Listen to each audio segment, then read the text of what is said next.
Oh, yeah. Look at that. Look at that. That's nice. That's pretty nice. It's kind of nice. You'd be silly to not admit there's some level of niceness to what I have going on. Hold on here. Let me get it. I lost it. There we go. Trying to get it right. They call it the halo effect. Do you remember when you were a kid? I don't know. They probably still have it in church. And you'd either see Jesus or the saints or I don't know who they were. But they had little halos around them. And I was just sitting down in my car for coffee break number 2. And I FaceTimed a dear friend. And happened to have the phone at this angle. And thought the halo effect almost alone was worth me going live. So I decided to go live, and I have absolutely nothing to say to you outside of, I think the glow behind my head looks pretty fun. I don't know if anybody else agrees or if we're going to get into double-digit viewers today. But I'm going to sit here, and hopefully the sun's not going to move. If the sun moves, this might totally ruin everything. If the sun moves, this might totally ruin anything. All my plan for an entertaining video was strictly based on the lighting, on the sun popping through my sunroof, and the clouds kind of looking cool, and the glow coming from my head. I like to call it an aura coming from my head. Well, I'm not going to do that much longer. I'm going to put the phone here. I'm going to rub my head and say, it's hot out. It's hot out. It's hot out. And good afternoon, good afternoon, good afternoon. My name is Ken Tracy. And for the very first time, and it's Labor Day. Oh, yeah, it's Labor Day. It's Labor Day afternoon. It's Monday afternoon. It's September 3rd or 4th. I don't know. Hello. For the very first time. For the very first time, I'm doing a double coffee break with Ken. And again, I don't have any great purpose. I don't have any great reason. I don't have any reason to tell you to watch, subscribe, like my videos, or what have you. But I just had, again, the total reason I did it is because I FaceTimed a friend, a dear friend, and I had a cool sunlight behind my head, and I wanted to go live. Oh, yeah. Oh, yeah. Teg Seva Singh wants to ask me a question. I don't know how serious Teg Seva Singh is about when they go, hey, Ken, can I ask you a question, buddy? I wonder how serious Teg Seva Singh is. But Teg, go right ahead. Go right ahead. You don't have to ask me if you can ask a question. You're free to ask questions. I'm free to not necessarily answer them. And that's my strategy a little bit. And I'm going to stick to it. Because I don't want to have people raising their hands and me calling on Teg Seva Singh. Go ahead, ask your question. Teg, I'm almost begging you for the question now. Remember, I have nothing to say, nothing of value for you. I went on strictly because I had an aura about me, a halo. What are your thoughts on the new global financial system empowered by blockchain? Well, I mean, that's a very, I don't have any thoughts on the new global financial system powered by blockchain. I've expressed concerns about the economy. I've expressed concerns about the state of various things, and I've expressed concerns about government involvement in everyday life of the average American and probably worldwide. But specifically, do I have any thoughts on the global financial system powered by blockchain? No, I do not. No, I do not. I don't even know. Does that have something to do with crypto? If it has anything to do with crypto, I wouldn't think very highly of it. Is blockchain, does that have something to do with crypto? It sounds like it might have something to do with crypto. And like I've said many times, I think most of the real players know that crypto's a big scam. And they're just hyping it up. The Mark Cubans of the world or whatever. I don't even know if he's a big player in it. But the guy with the big afro that got arrested, I don't know, what was it, 5-10 months ago, Bankman-Fried, they're all kind of laughing about it, saying, hey, it's amazing. I put close a box up, wrap it up in wrapping paper, and say it's worth something.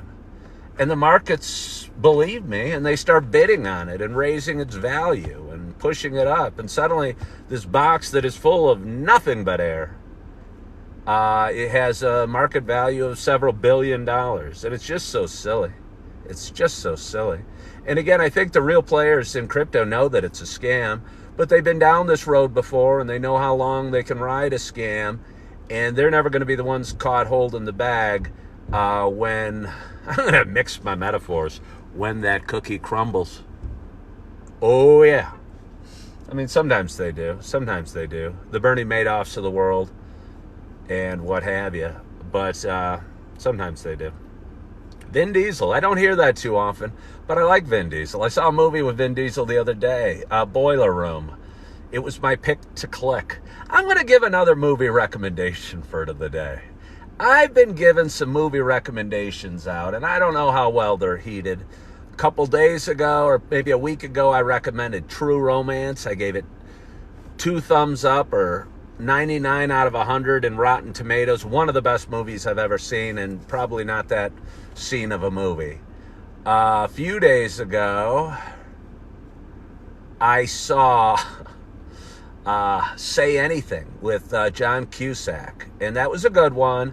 Kind of a cheesy 80s love story, but definitely worth a watch for anybody old like me that's into cheesy 80s love stories and John Cusack. The other day I recommended Boiler Room, a really, really good movie about the brokerage business that I was a part of from 1990 to 2002.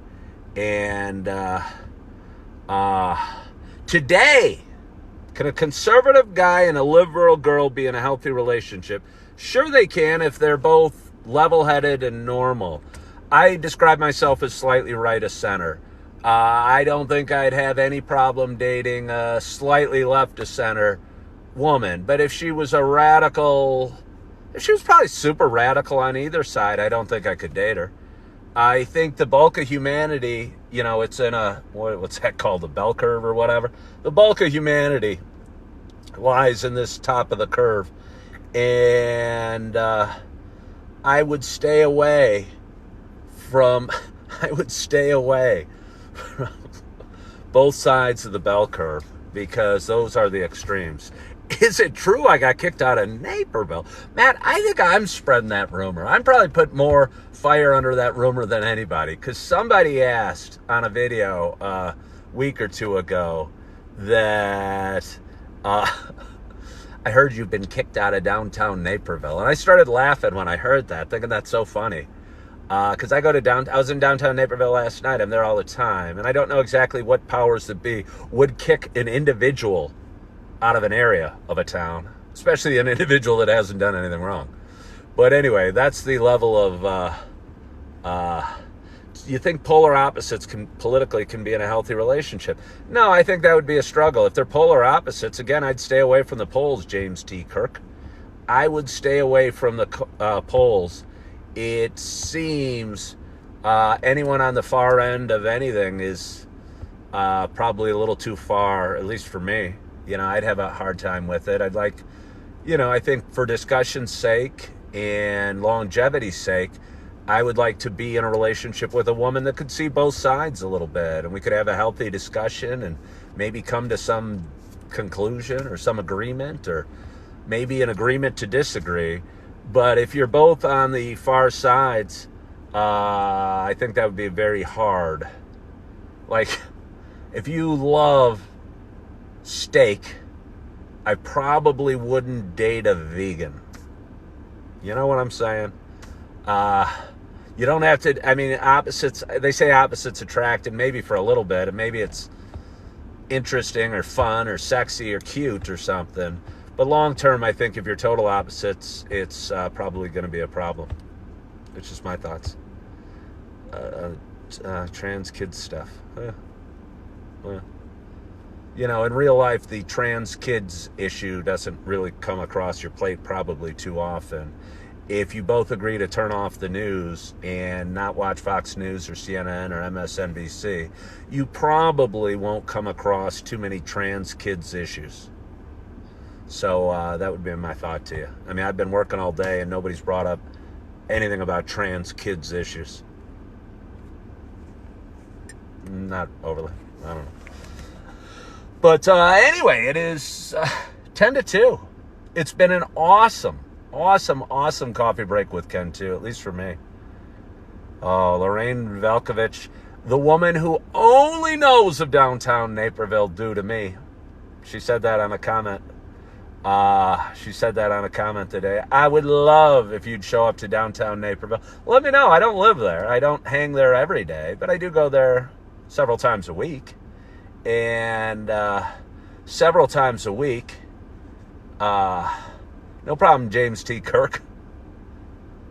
I really like Star Trek. There's something nice and warm and fuzzy about Star Trek.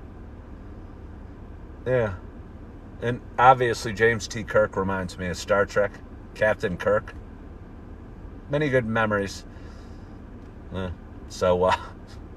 Anyway, I don't know what else I have for you. It's hot as heck out today. I'm sitting here in my car in my jeans, and I'm enjoying a coffee break and looking forward to finishing up my day. In about an hour and 7 minutes, my day is going to be done.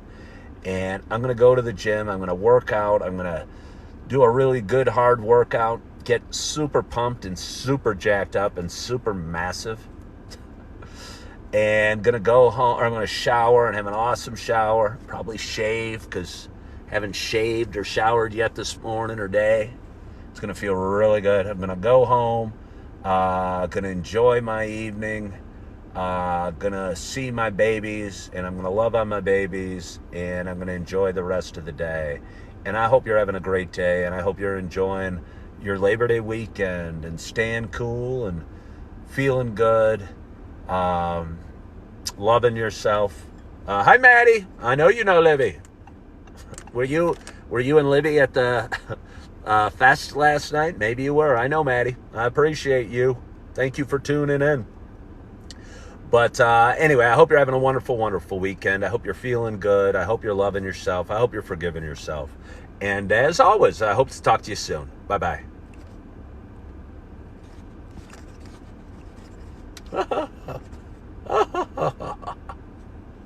Woo-hoo-hoo. How do I stop it? How do I stop it? There's the button.